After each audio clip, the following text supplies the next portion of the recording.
In today's video, I'm going to teach you how to open Adobe Firefly ID. Before we begin, here's what we're doing. We'll quickly find Adobe Firefly through Google, open the official site, and sign in using a Google account. This gives you access to Adobe's Firefly features under your Adobe profile. You don't need to create anything manually, signing in with Google links or sets up your Adobe access automatically. Start by opening your web browser and heading to Google. Any modern browser works: Chrome, Edge, Safari, or Firefox. If you already have other tabs open, that's fine. Just make sure you're connected to the internet and ready to search. In the Google search box, type Adobe Firefly.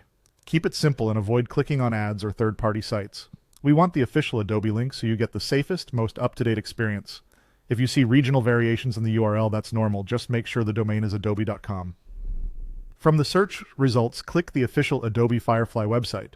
It should say something like Adobe Firefly on an adobe.com page. This is where you'll access Firefly tools and your account options. If the page looks different due to updates or your region, don't worry. The sign in button is usually at the top right of the page header. Once you're on the Firefly page, click Sign In.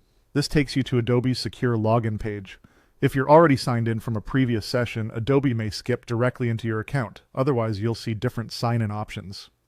Choose Continue with Google. This is the fastest way to open your Firefly ID if you use a Google account. A small window may appear asking you to pick a Google account. Select the one you want to associate with Adobe.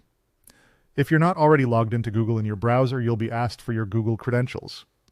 Follow the prompts, and if two-factor authentication is enabled on your Google account, complete that as usual for added security. After confirming, you'll be redirected back to Adobe. If it's your first time, Adobe may ask you to accept terms or confirm basic details linked to your Google account. That's normal. Just review and continue. When you land back in Firefly, you're signed in, and your Firefly ID is effectively open under your Adobe profile. A few quick tips: always ensure the URL shows adobe.com before entering any information. Keep your browser updated for the smoothest sign-in. And if you encounter a blank page, try refreshing or opening the site in a private window. That's it. Simple, secure, and fast.